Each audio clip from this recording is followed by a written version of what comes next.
You are listening to Shaun of the South podcast, brought to you by Food City, fresh, local, and full of flavor. From certified Angus beef and locally grown produce to fresh sushi, wings, and Dietz and Watson deli meats, Food City has it all, ready to go.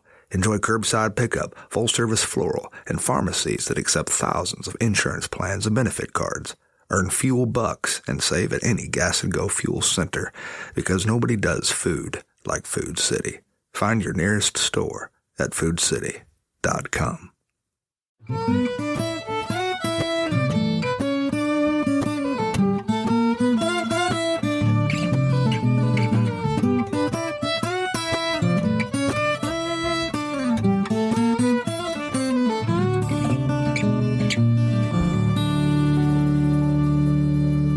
It's the trees.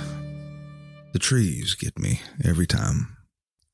When you walk the sidewalks of Fairhope, Alabama, it's the trees that impress you most. It's not the upscale homes nor the Mayberry-like storefronts, which all give you the impression that you have fallen into a Rockwellian planned urban development. No, it's the live oaks. They tower over the byways like ancestors, trunks as thick as Buicks, tall as Ferris wheels, giant, spidery arms draping over roadways, intertwining in a giant web, letting tiny slivers of sunlight between their fingers.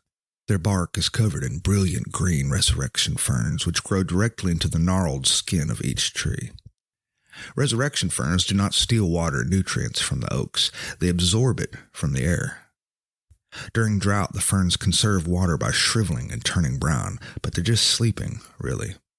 Once moisture returns, they resurrect, unfurling their fronds of verdant green.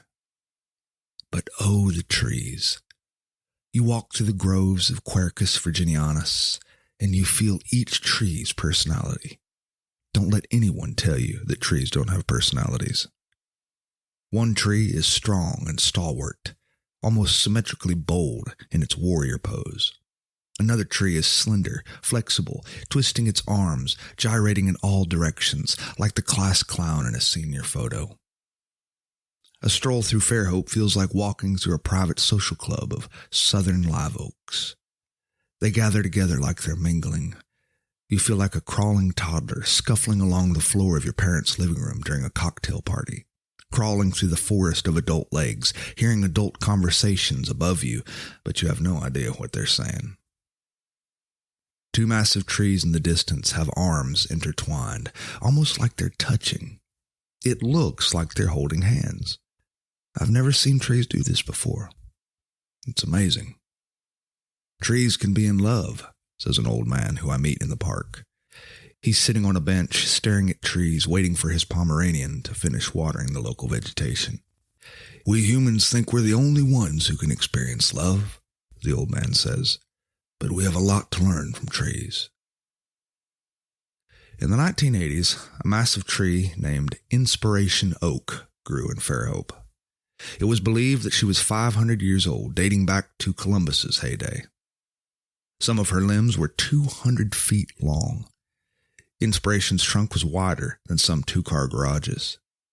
There was a land dispute between Baldwin County and her property owner, and one fateful October, an anonymous individual with a chainsaw mangled her 27-foot round trunk, cutting off the tree's food supply.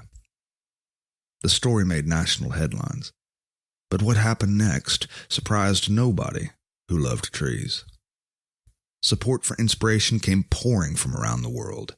People traveled to Fairhope from all over the nation, all over the globe, to see her before she passed. They came from 195 countries. They brought her gifts. They said prayers. They wept over her. Tree surgeons volunteered to save her. Arborists road-tripped from across the country on their own dimes to help her. People raised funds to save her. People tried to build a park for her. Children sent letters to her. Some letters came in English, others in foreign languages. Dear tree, wrote a boy named Tommy, I love you. Here's $1. Get medicine and get well quick. When she fell, Auburn University ran some tests. Turns out, she wasn't 500 years old, but it didn't matter.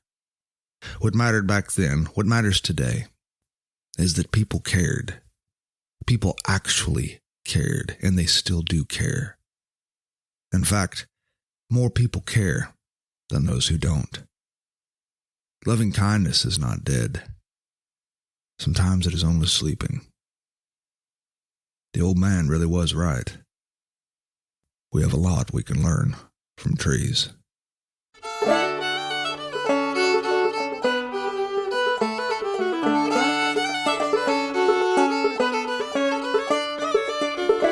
Well, thanks for listening to Sean of the South. I've been your host today, Sean Dietrich, and it has been a true privilege. To find out anything more about what I do, you can visit SeanDietrich.com, or for those who are not particularly good spellers, you can visit SeanOfTheSouth.com, and there you can find out all sorts of information that you didn't know you didn't need to know about me. And while you're there, I hope you take the time to drop me a line. Tell me what's important to you. Tell me what's going on in your life. I'd like to hear it. And in case anyone hadn't told you today already, I love you. Now go say that to somebody else. Have a great day.